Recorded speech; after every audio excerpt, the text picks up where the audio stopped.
An astonishing new poll has suggested that Rishi Sunak will become the first sitting Prime Minister ever to lose their seat at a general election, with his party set to slump to just 53 seats and around three-quarters of his cabinet booted out. And in yet another sign that the Tories are apparently headed for wipeout, Boris Johnson will no longer join the Conservative campaign trail because the party doesn't believe it stands a chance in the red wall seats Johnson won back in 2019. Or the former Prime Minister will instead jet off on holiday.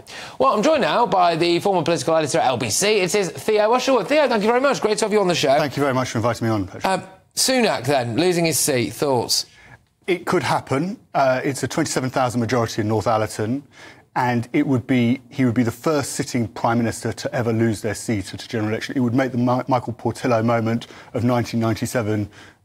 It would blow it out of the water. I mean, it would be an incredible moment.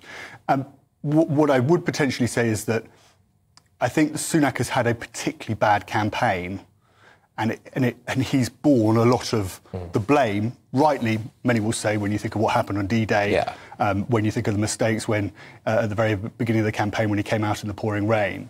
And he could well become a lightning rod in his own constituency for discontent. And it would be an astonishing moment if he stood on that stage, because, of course, it's unheard of for a Prime Minister to ever lose their seat. And so if that were to happen, I think many Conservatives, people like Jeremy Hunt, who could potentially lose his seat as well, will feel a little bit of relief, because even if you look at some of the polling, 20 out of 23 of the Cabinet are going to lose their seats in this election. Yeah. And they might actually feel a sigh of relief, because at least the focus is going to be on Sunak. But it would be, an astonishing moment. I think that's actually a really interesting point that you've made there, because initially when these polls dropped, you said there's a majority of about 27,000. You think, it's the Prime Minister, he's not really going to lose. But the idea that if he does become that lightning rod for disdain or upset or feeling of disappointment about the Conservatives, and it's all focused on him in that area, that could explain that. Before we get on to the Nigel Farage story, Boris Johnson supposedly refusing to campaign in the Red Wall, instead going off on holiday. What I find interesting about this is that the Tories were making quite a big deal out of the fact that they did have him a couple of days ago, and now they've not. I think there was a bit of a swirl in Westminster, wasn't there, that Boris Johnson could come back, some thoughts that he could rescue the Conservative Party. Boris Johnson was never going to serve as leader of the opposition. It's a thankless task. It is the hardest job in Westminster, in the House of Commons, to be the leader of the opposition. It wasn't going to happen. A slight reality check on all of this, Patrick, now is that actually Boris is living his best life. He's going off on his second summer holiday of the year. He earns what, 100 grand at a time doing an after-dinner speech. Yeah. Just churning those out, getting on with his life. And I think what's more pertinent, and this is what I pick up from those around Boris, is that if you go back to what happened 2 years ago, it's almost 2 years to the day that they got rid of him in the Conservative Party. I think there's a lot of ill feeling still. In politics, politicians, journalists, you know to shrug your shoulders and say, well, that's the rough and tumble of it, right? You think, well, OK, these things happen.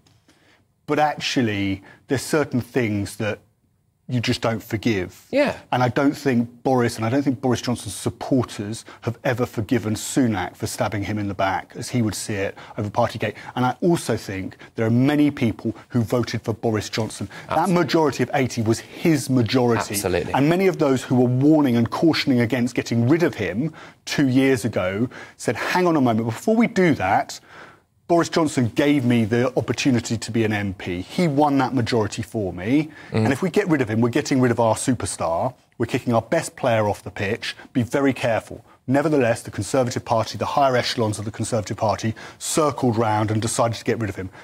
The party then rose up and gave us Liz Truss. Say what you like about her emergency budget. In fact, she didn't run it by the OBR. And then the Conservative Party got rid of her. Exactly. And then brought in Rishi Sunak. And I just think there is this sort of the uprising or the reckoning that we may see against the Conservative Party is not just about, Nigel Farage, and we'll talk about in the poll in a second, has managed to galvanise that about Reform UK. But I also think there's a lot of MPs, and I was getting this from a couple of Red Wall Tory Red Wall MPs a couple of weeks ago are picking up this fact that people feel let down, they feel betrayed by the Conservative Party. They feel betrayed that actually, after 3 years of prevarication about what Brexit was going to happen, Boris actually came in and managed to galvanise the party. I make no argument about whether Brexit was the right thing to do or not, but he managed to galvanise the party, galvanise the country, get Brexit quote-unquote done. OK, it was never done in Northern Ireland, really. But in England, Scotland and Wales it was. And then, of course, the Conservative Party's decided... Yeah, he was totemic. Boris Johnson, like you just said there, was a thing, wasn't he? He was a symbol of something, and a lot of people got behind that. Yeah. And then to see that thing metaphorically decapitated by a group of people who are less popular makes you wonder whether or not you would ever vote for the party that did that. I'm just going to rattle through some of the people who are standing in Richmond and Northallerton, OK, because it's obviously not just Rishi Sunak. Here's the full candidate list. It's Jason Barnett, Independent, Count Binface of the Count Binface Party. I forgot about that. Daniel George Callaghan, Liberal Democrats. Angie Campion, Independent. Louise Ann Dickens, Workers' Party of Britain. Kevin Foster, Green Party. Rio Goldhammer, Yorkshire Party. Nico Omilana, Independent. Brian Neal, Richmond, Independent. And also Sir Archibald Stanton, the official monster raving Looney Party. Rishi Sunak, there's a lot of them, isn't there? Conservative Party. Lee Martin Taylor, Reform UK. And Tom Wilson, Labour. There we go. Now, let's whiz it on to Nigel Farage, because I suspect there's going to be one man and one party sweeping up a lot of those votes from the people that you've just described there who don't want to vote for the Tories anymore. He looks set to win Clacton, apparently, by the biggest swing in modern electoral history, that's according to another new poll. The Reform UK leader is on course to win a whopping 42% of the vote, the Tories trailing in his wake on 27%. Could it really be happening? It's extraordinary numbers. Just to go back to 2019, by the way, the Tories won a 72% vote share in Clacton. So this would be an unprecedented swing in UK modern political history. 42% vote share. This poll is putting Nigel Farage on in Clacton. Labour on 516 seats, the Tories on 53, and then the Lib Dems on 50. And I think what's also interesting is that gap between the Tories and the Lib Dems, now just down to 3 seats. And if you think about Nigel Farage coming into Parliament, if he comes in just as a singular Reform UK MP, and the polls are actually suggesting he could get 5, 10 MPs, then he's actually going to be, if he comes in with that backing, he'll be more than just a lonesome figure on the Conservative, on the opposition benches trying to pull Conservatives across. If he comes in with 5 or 10, it'll be much easier to pick off the likes of Kemi Badenoch, Suella Braverman, both who are expected to keep their seats, and say, actually come over to Reform. You then have a split in the Conservative Party, and actually that gap, Lib Dems could quite easily become the largest opposition party. Ed Davey would then be at Prime Minister's questions facing off against Keir Starmer. I think the question is then going to be on the Tory wets, the moderates, the One Nation caucus in the party.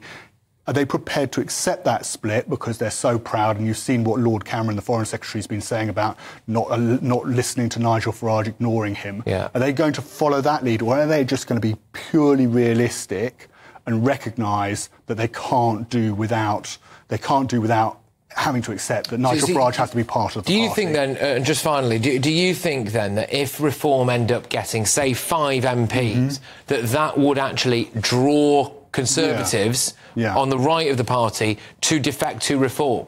Yes, I think it becomes a much more realistic proposition for Nigel Farage to say, actually, we have something of a party, we have something going on here, why don't you come and join our party? But I think the real temptation is actually going to be when the leadership contest comes up with the Tories, there are going to be 2 questions to be asked. It's firstly, are you prepared to accept Nigel Farage into the Conservative Party? This is just going to be mandatory before the MPs select the 2 candidates, because these are going to go before the membership, right? Are you going to accept Nigel Farage as a Conservative MP? Would you allow him into the party? And the second question is going to be about the EHCR, that's ECHR. That's right. And that's the second. And that's will you be prepared to leave it? And any candidate that is going to be successful amongst the membership is going to have to answer yes to both of those, and that opens the door for Nigel Farage to join the Conservative Party. Think Trump, right?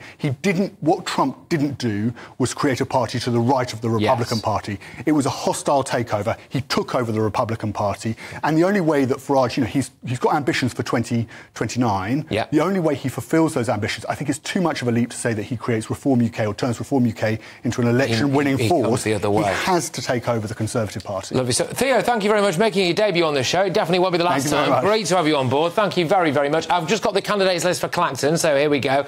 Jovan Onwuso-Nepal, who is the Labour Party, Giles Watling, Conservative Party, Matthew Bensilem, the Liberal Democrats, Nigel Farage, Reform UK, Natasha Osborne, the Green Party, Craig Jamieson, Climate Party, Tony Mack, Independent, Tasos Papanstasiou, Heritage Party, and Andrew Pemberton, UKIP. So that's your lot there.